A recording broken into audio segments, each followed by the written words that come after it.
My hard-earned savings accumulated since my single days.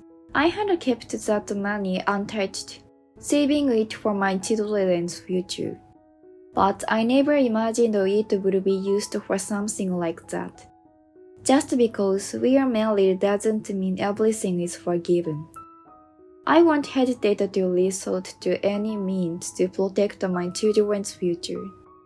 My name is Audrey, 32 years old. I married Eric when I was 24, and we soon got pregnant. We now have 2 children. Our eldest son is 7th, and our eldest daughter is 5th. Both of them are growing up healthy, without any major illnesses. When my daughter turned 3rd, I returned to my previous job. It has been 2 years since I resumed working, and now I earn a salary similar to my husband's. Since my husband only provides the bare minimum for our living expenses, all the savings for myself and our children come from my salary. I really wish my husband would cooperate, but whenever we talk about money, he always wears a displeased expression and even becomes grumpy with the children. That's why I stopped discussing money with him. It happened one day. My sister-in-law Olive came to our house. I happened to be working from home that day. Audrey, can you please let me stay with you for a while? As soon as I opened the door, Olive came up to me and started crying. I was confused by what was happening all of a sudden and didn't know what to do. Hey, what's going on, Olive? Why are you standing crying? My husband is asking for divorce. What, a divorce? My sister-in-law got married to a kind corporate employee a year ago when my husband and I were already married. The 2 of them looked happy during the wedding ceremony, but now, after just 1 year, they are getting divorced. I couldn't just leave Olive crying like that, so I invited her into our house. Then I decided to listen to her story. I'm sorry to see you upset like this, Olive, but can you tell me why your husband suddenly wants a divorce? Olive sniffled and opened her mouth to speak. I didn't do anything wrong. He just wants to get divorced unilaterally. He can't stand being with me anymore. Isn't that terrible, Audrey? What? Your husband is doing this to you? Don't you think it's terrible? You feel sorry for me, don't you, Audrey? I felt overwhelmed by the intensity of her words, but I knew that her kind husband couldn't just be asking for a divorce without a reason.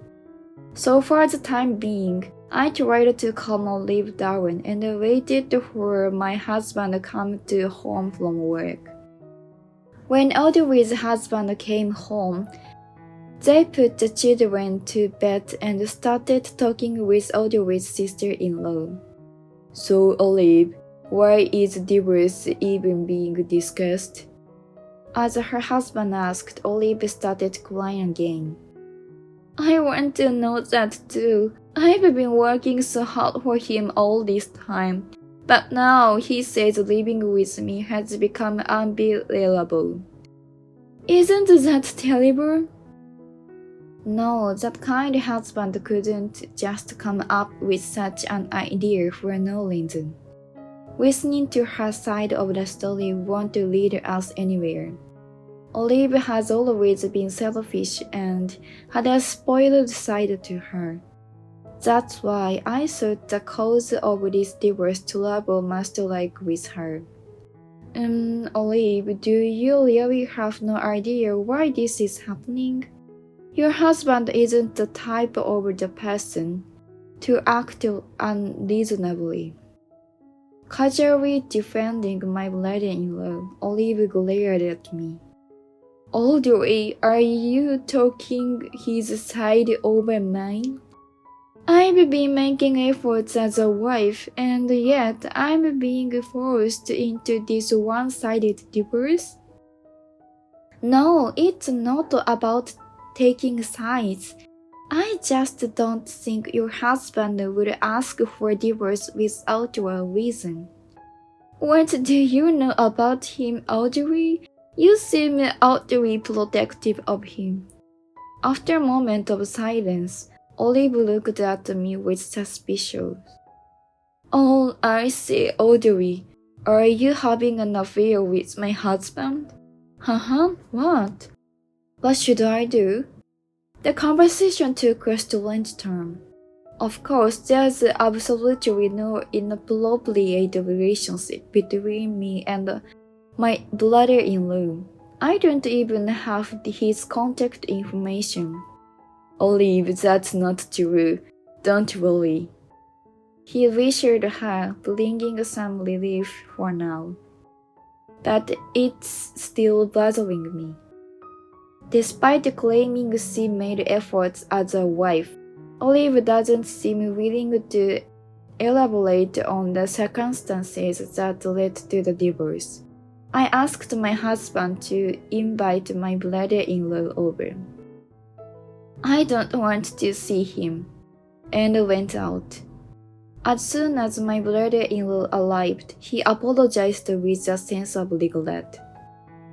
I'm sorry, I've caused trouble for both of you. There's no way someone like him, who is so considerate, would suddenly ask for divorce without a reason. I decided to slowly confirm the details of the situation. Brother-in-law, I'm sorry to ask this out of the blue, but why did you bring up the divorce to Olive? In response to my question, my brother-in-law looked troubled and lowered his gaze. Did she cheat on you or something? Alec, what are you saying? My husband said something outrageous, so I hurriedly scolded him. After a while, my brother-in-law finally spoke up. Actually, Olive used up all of my $50,000 savings. $50,000? I unintentionally raised my voice at the magnitude of the amount. Since it involved money and wasn't a pleasant topic, he apparently couldn't bring himself to tell us clearly from the beginning. $50,000? What on earth did your wife spend it on? With a hint of fear, I asked, and my brother-in-law let out a deep sigh. I asked her the same thing, but she only said she used it for living expenses. I've been giving her a fixed amount of money for monthly expenses, of course, but she claimed it wasn't enough. Having heard the story, I couldn't help but think it was something my sister-in-law could do. Audrey knew my sister-in-law had always casually asked us for money even before we got married. Can you lend me some money? She had the audacity to say, we are family, so it's fine, right? And even opened my wallet without permission. Knowing that side of my sister-in-law, my brother-in-law's story had credibility. I even thought it was something she could do without hesitation. My brother-in-law dropped his shoulders with a sigh. If she can explain what she used my savings for and promise to pay it back, I'm willing to put the divorce on hold, but she insists it was all for living expenses. I can't help but feel sorry for my brother-in-law. Even if they have living expenses, they don't have any children yet. It seems he was giving my housewife sister-in-law an allowance on top of that. Yet, she managed to spend $50,000 in just 1 year.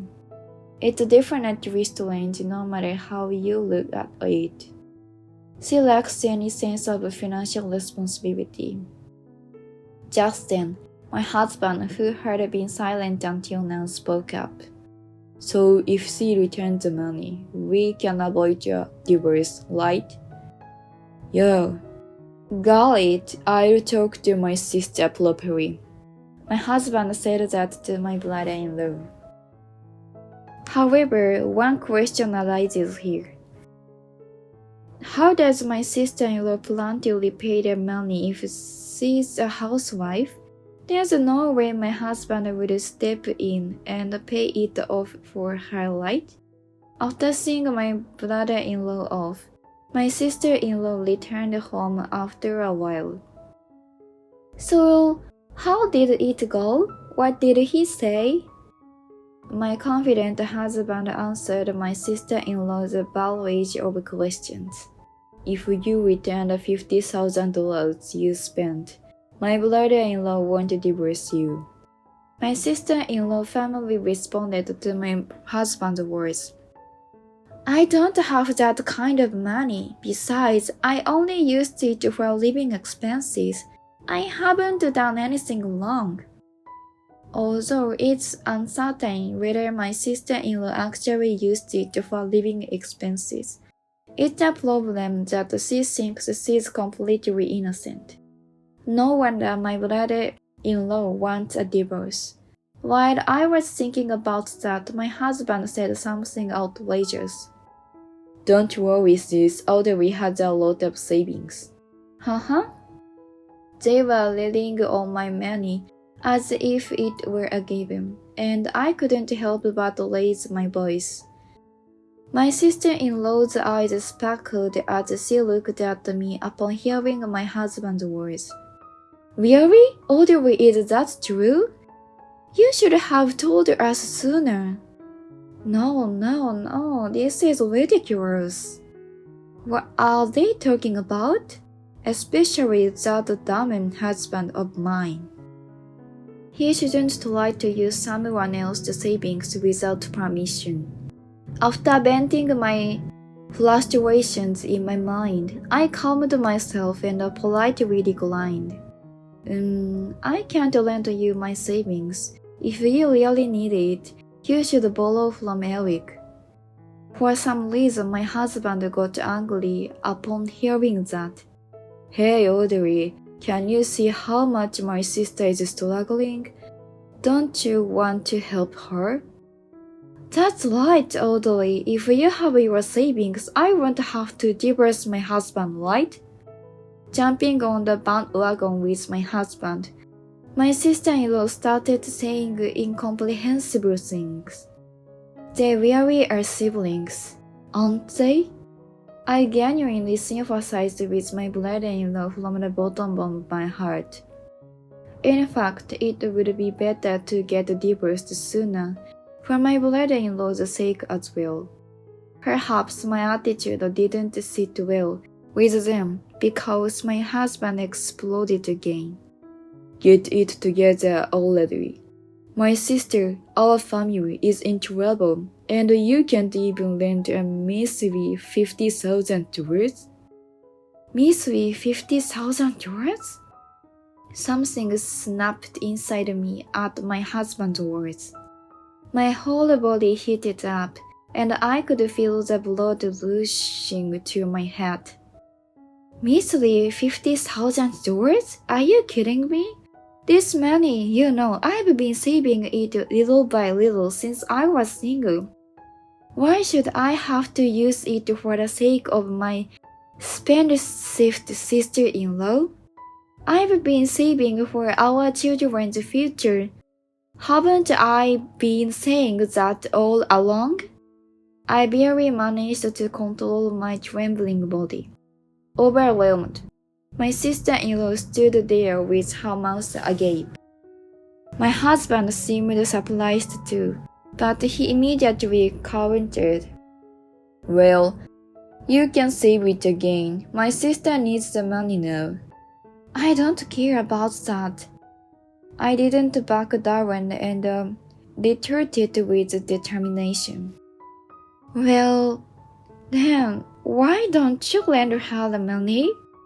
Your siblings were crying out loud. Besides, it's a problem caused by your own sister, so isn't it embarrassing to let it on your wife?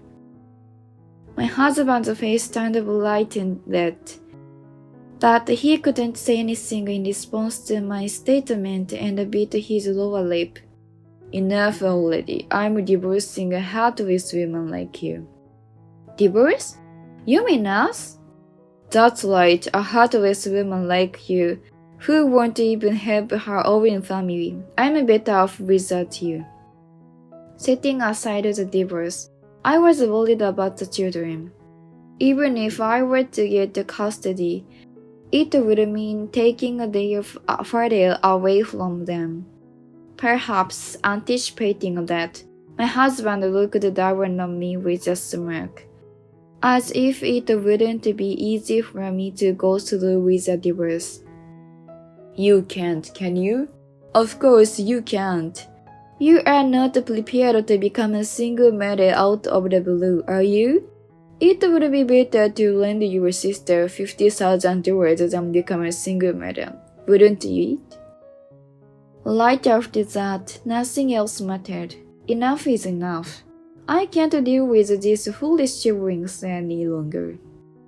It's better to be a single mother, no matter how tough it is, than to continue a family relationship with these people. Understood. Let's go to the courthouse tomorrow and proceed with the paperwork. Hey, Audrey. It seems my husband didn't actually think I would agree to a divorce. He's visibly shaken, almost embarrassingly so. Then, let's go through with the paperwork tomorrow. Silently, I began gathering my belongings and those of my children. Of course, but why are you so flustered? Hey Audrey, is that really true? Yes, but why are you surprised? You brought it up first. Well, but... The next morning, we went to fill out the divorce papers first thing in the morning. My husband and sister-in-law couldn't sleep properly. They were completely worn out. I told the children, let's go to Grandma and Grandma's place. It would be harsh to suddenly tell them about the divorce with their father, and they are still young. I thought I would wait a little longer and explain it properly in simple words. When I left with the children, my husband had tears in his eyes. Hey Audrey, you'll come back, right? Please tell me this divorce won't actually happen. As much as you'd like to be otherwise, I can't take it back now. From now on, please indulge your beloved sister to your heart's content and support each other. I said it with a hint of sarcasm and threw it out there. I truly felt sorry for the children. Because of the selfish reasons of the couple, we ended up taking their father away and leaving the house we lived in.